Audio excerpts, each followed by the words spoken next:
Operation पूर्ण होईपर्यंत SIRचं काम सुरू करू नये असा विनंती केले। त्याप्रमाणे ECIने ते मान्य केले आणि हे आपल्याला सेन्ससचा हाऊस टू हाऊस एन्युमरेशन झाल्यानंतरच हे आपले SIR सुरू होणार आहेत। आणि 30 जून पासून 29 जुलैपर्यंत आमच्या BLO घरोघरी येणार आहेत हे तपासणीसाठी। या वेळामध्ये आपल्या मतदारांनी काय त्यांना माहिती द्यावे ते फार महत्त्वाचे आहे।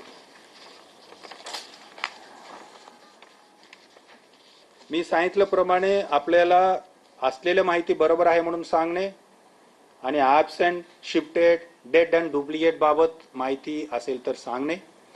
या व्यतिरिक्त आपण 2002 ते 4 मध्ये SIR पूर्वी झाले होते त्या वेळामध्ये आपण कुठे होते त्या माहिती देणे गरजेचे आहे।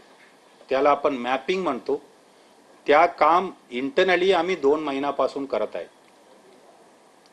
त्यामध्ये आजपर्यंत 72% मॅपिंग पूर्ण झालेले आहे। म्हणजे आज यादीमध्ये असलेले लोकांच्या 72%चा मॅपिंग 2002 ते 4 च्या यादीसोबत झालेला आहे। 2 ते 4 असा का आम्ही शब्द वापरतो?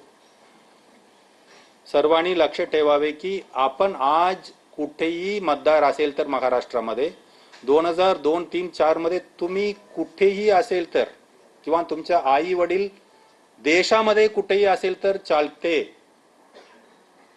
आज मी कोलाबामध्ये आहेत किंवा पन्हाळामध्ये आहेत किंवा आपण नाशिकमध्ये आहेत, परंतु 2002, 3, 4 मध्ये मी होते नागपूरमध्ये होते किंवा मी चेन्नईमध्ये होते, दिल्लीमध्ये होते।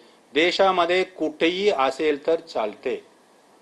या शोधण्यासाठी आम्ही इलेक्शन कमिशननी त्यांच्या वेबसाईटमध्ये voters.eci.government.in या वेबसाईटमध्ये पूर्ण देशाच्या प्रत्येक राज्याच्या AC निहाय, जिल्हा निहाय यादी उपलब्ध करून दिलेल्या आहेत।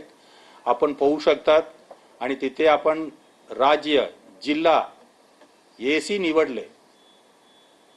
तुम्ही कुठले भागामध्ये मतदान केले तुम्हाला माहिती नसू शकतात, मान्य आहे, परंतु आपण कुठले AC मध्ये होते, असेंब्ली कॉन्स्टिट्युएन्सी मध्ये होते, मतदार